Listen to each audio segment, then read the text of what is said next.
Դուք նկատել եք, որ Նիկոլ Փաշինյանը իր ներկուսակցական քարոզարշավի ժամանակ երեխաներին ներգրավում է այդ քարոզարշավի ընթացքում, մասնավորապես Սյունիքում նա երեխաներին հարցնում էր ընտրության գնալու են թե ոչ, այստեղ դուք մտավախություն, խնդիրներ չեք տեսնում երեխաներին քաղաքական պրոցեսների ներգրավելու առումով։ Ընդհանրապես երեխաները ևս ունեն այն իրավունքները, բնականաբար որոշակի առանձնահատկություններով, որոնք նաև մեծահասակները ունեն, այդ թվում միավորման ազատության, քաղաքացիական ակտիվություն ցուցաբերելու, հավաքների ազատության եւ մի շարք այլ հնարավորություններ, հետեւաբար այս տեսանկյունից բացառապես անհատական դեպքերի հիման վրա է հնարավոր քննարկել, թե արդյոք երեխայի իրավունք կամ երեխայի որևէ իրավունք խախտվել է, թե ոչ։ Կոնկրետ այդ դեպքը ես ինքս հանձնարարել եմ մեր համապատասխան ստորաբաժանմանը ուշադրության կենտրոնում պահել, այս պահին ընդհանրապես որևէ բողոք չունենք, ոչ երեխաների ծնողներից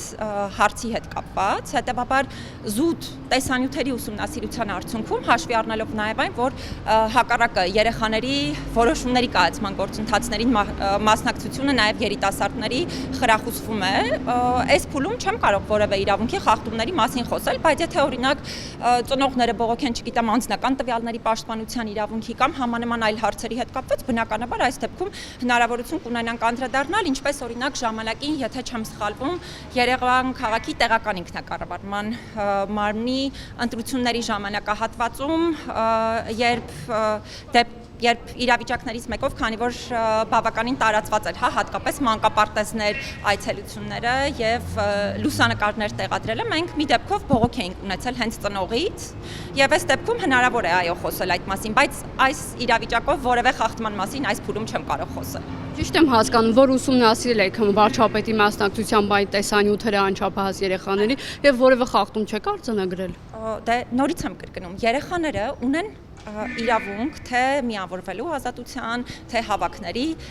եւ մասնակցության եւ այլն, այդ թվում նաեւ խրախուսվում է նրանց մասնակցությունը որոշումների կայացման գործընթացներին։ Հիմա խախտում կոնկրետ այս դեպքում որպես այդպիսին առանց որևէ բողոքի բնականաբար չունենք։ Եթե լինեն որևէ կոնկրետ արձանագրումներ, օրինակ, չգիտեմ, ծնողները բողոքեն, որ անձնական տվյալների հետ կապված հարց կա եւ այլն, բնականաբար հնարավորություն կունենանք ուսումնասիրել եւ իհարկե այդ դեպքում նաեւ ձեր ասած ենթադրյալ խախտումների մասին է հնարավոր խոսել։ Պաշտպանները այդ խախտումների մասին էին ահազանգում, որ այսպես երեխաների Նիկոլ Փաշինյանը քաղաքական գործընթացներում է ներգրավում, ընդ որում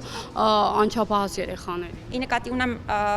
կան հստակ արձանագրումներ, օրինակ, որ այսինչ ստանդարտն է խախտվել։ Էթիկական տեսանկյունից ես հիմա չեմ խոսում, որովհետև էթիկական խնդիրները չէ, որ այս փուլում, իմ կողմից պետք է քննարկման առարկա դառնան, բայց եթե բարձրաձայնեք հստակ կոնկրետ ստանդարտ, կխնդրեմ դուք էլ, եթե բարձրաձայնում եք հարցը, հիմա ինձ ասեք, օրինակ, որ ստանդարտն եք դուք համարում, որ ենթադրաբար խախտվել է, ես փորձեմ դրա վերաբերյալ մեկնաբանություն տրամադրել ու միգուցե օրինակ նույն տրամադրած տեղեկատվության հիման վրա շատ ավելի մանրամասն